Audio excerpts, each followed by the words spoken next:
And now, I would like to thank Sister Miriam Baike, co-organizer of this webinar, who shall now take over as moderator. Miriam, you have the floor. Thank you. So we heard recently about the Pope working very strongly with other religions. And to start our webinar, we want to show firstly a short video from Albania.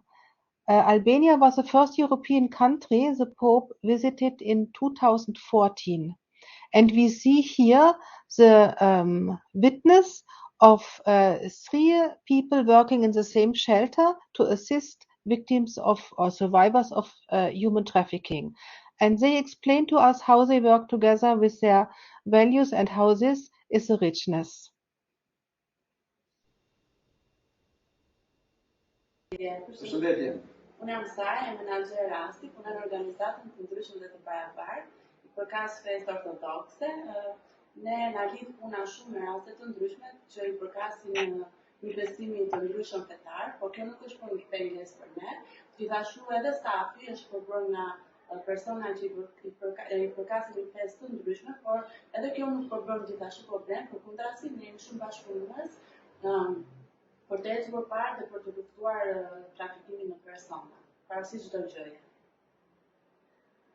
Unë jam Ilaimi, jam jurist në profesion, i përkas besimit musliman, por që vlerat e besimit musliman nuk më pëlqejnë as pak, që të punoj bashkë me kolegët e tjerë që u përkasin besimeve të ndryshme, për më tepër përfituesve të organizatës, atyre që ne u ofrojmë shërbime. Besoj biles është një vlerë e shtuar fakti që edhe si staf, po edhe grupi përfituesve u përkasin besimeve të ndryshme, duket sikur kemi një gëshetim vlerash në grup, çfarë bën edhe punën tonë më të bukur edhe më të respektuar. Unë jam Ornela, psikologe në organizatën të ndryshme të barabartë. Besimi im është protestant ose ungjillor në Shqipëri. Më pëlqejnë shumë parimet e besimit tim dhe mundohem t'i praktikoj edhe në punën time, sepse janë shumë humane dhe të rasin për të ndihmuar dhe për të kushtuar viktimave të trafikimit apo njerëzve në nevojë. Më pëlqen komuniteti me të cilin punoj, sepse respektojmë dhe mbështesim njëri tjetrin dhe parimet që gjithsecili ka. Dhe kjo është një plus edhe një vlerë e shtuar e stafit tonë. Thank you. So here we see how on the ground people work together, living out the values of their different faith communities. But of course, there is more to say about these values that are underlining different religions. And this evening we will hear from several religions how they approach the fight against human trafficking. Now I will continue to present the pastoral orientation from the Catholic Church. It's an example of guidance regarding human trafficking from the Catholic Church. In September 2015, the Holy Father told the United Nations that evils like human trafficking, the marketing of human organs and tissues, the sexual exploitation of boys and girls, slave labor, including prostitution, cannot be met by solemn commitments alone. We need to ensure that our institutions, and indeed all our efforts, are truly effective in the struggle against these scourges.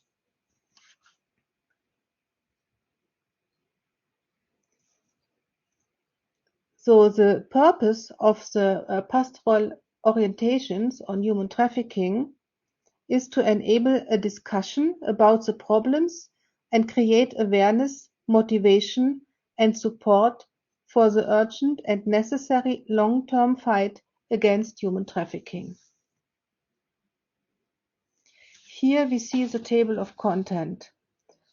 And it is very interesting because you see, of course, first we need to see the reality and we need to understand the causes of human trafficking, to be able to fight it, and then also to acknowledge that this exists.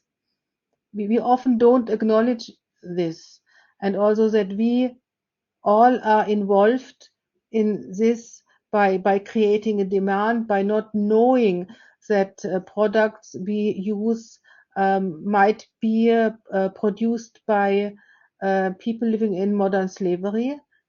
Then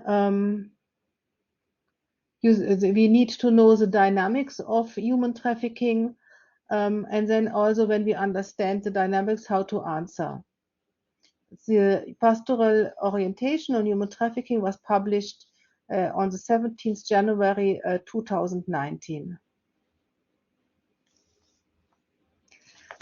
So first, it explains the role of the church and faith in fighting against false gods.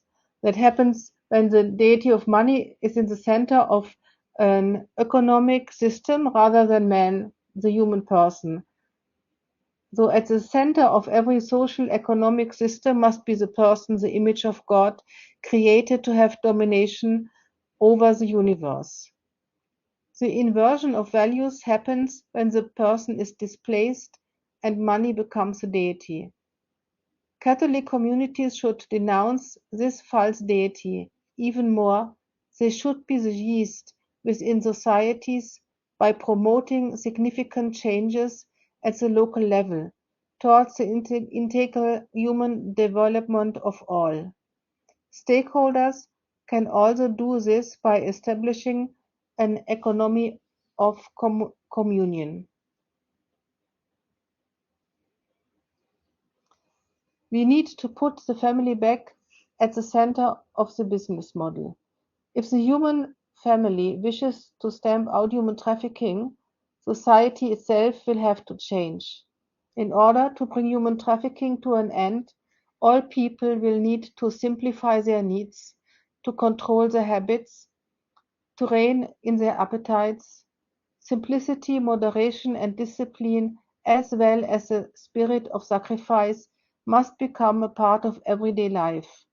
Least all suffer the negative consequences of the careless habits of a few, and this implies avoiding the dynamic of domination and mere accumulation of pleasures. In my opinion, this already refers to the question of demand, what is always addressed to us.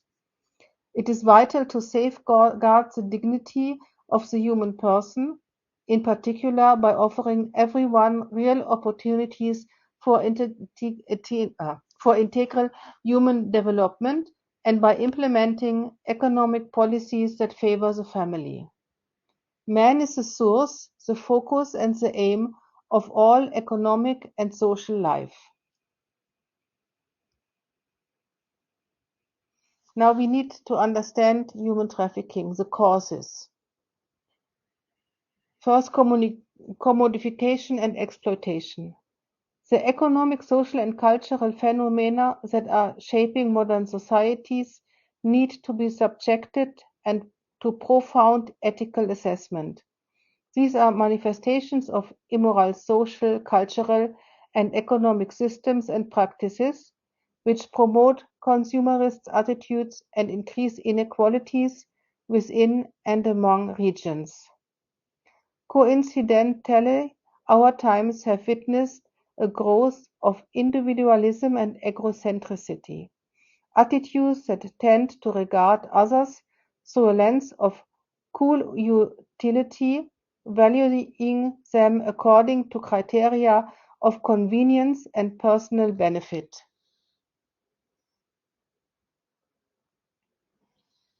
Understanding human trafficking. Again, it's continuing the causes.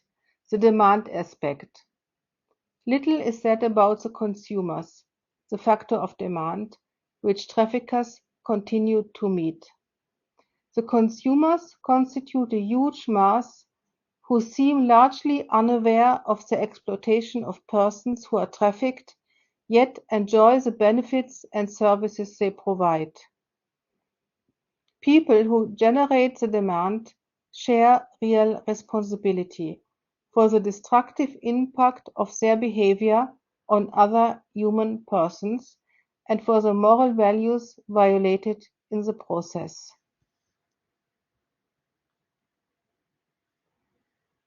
Criminalizing the demand that drives human trafficking, especially related to sexual exploitation.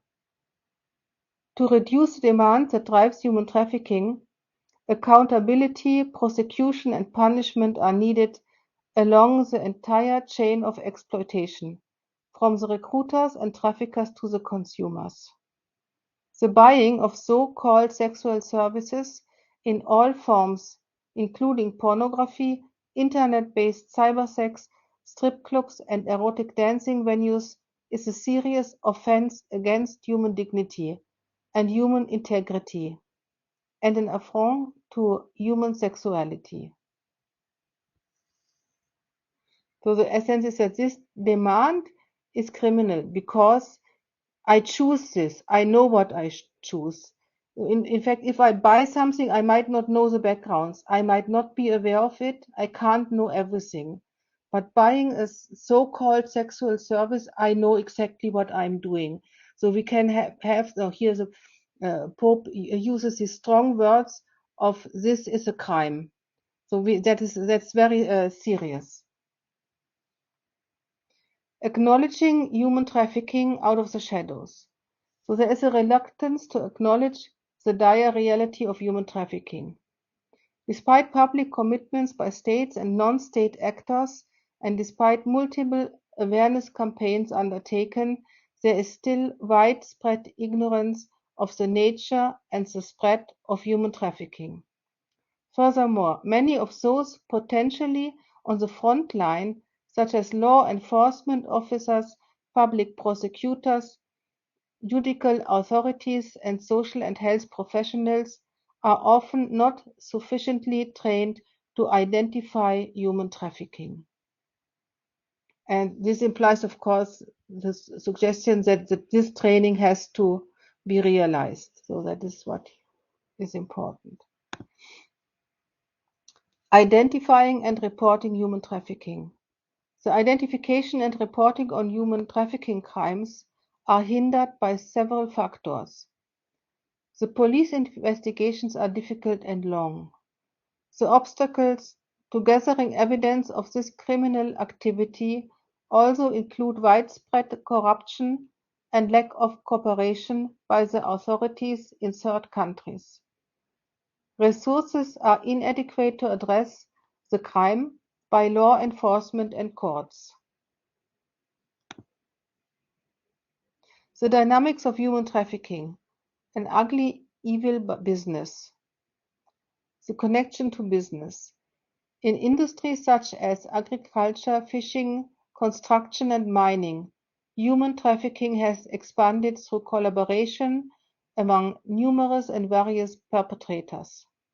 Modern finance, commerce, transportation, and communications provide opportunities for the unscrupulous to enter into the system of entrapping and exploiting human persons. The crime is easily hidden within current business models. So we can come across this. You know, you enter a hotel, you are there, and you don't know that there might be human trafficking. And there are also trainings in place to train the people who serve in hotels or to be guests in hotels to be aware, to get an idea that this might be existent. And that is very important to raise this awareness about these phenomena because we don't hear often about this. And that is what is clearly spoken out in the pastoral orientation. Also the working conditions and supply chains. It is good for people to realize that purchasing is always a moral and not simply economic act. Hence, the consumer has a specific social responsibility which goes hand in hand with the social responsibility of the enterprise. Increasingly competitive markets compel firms to cut labor costs and access raw materials at the lowest possible price. Human trafficking is often hidden within the labyrinth of supply chains.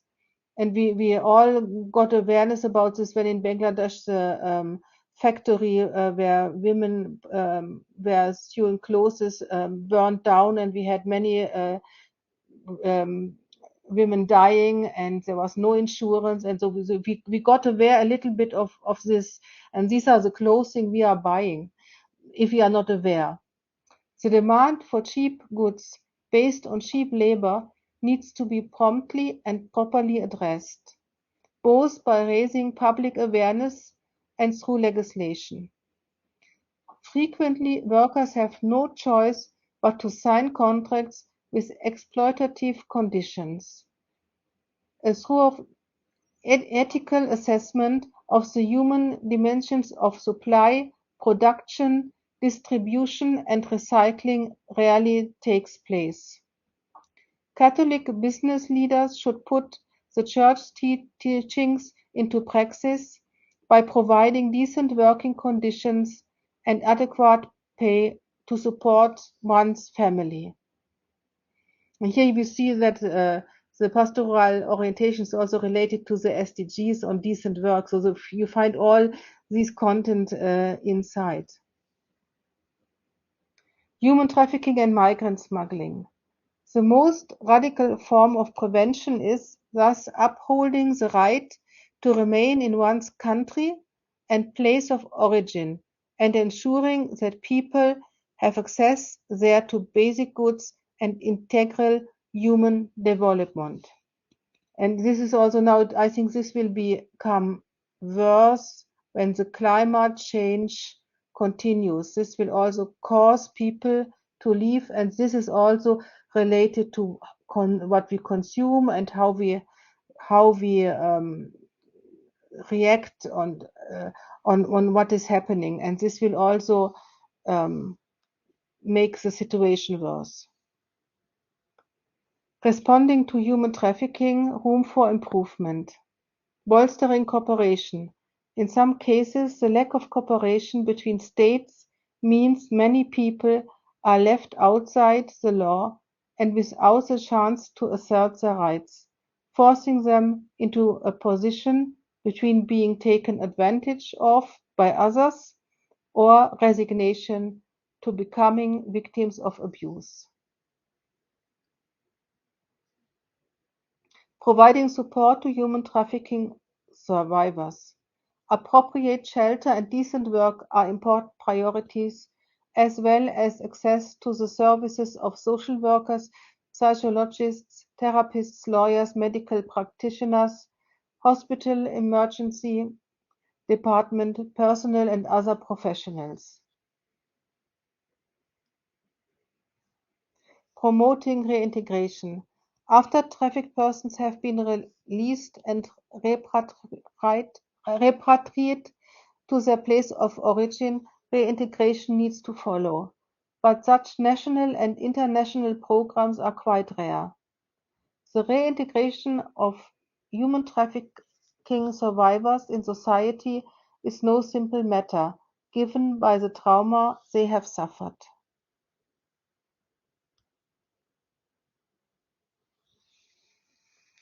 The Pope says, I've always been distressed at the lot of those who are victims of various kinds of human trafficking.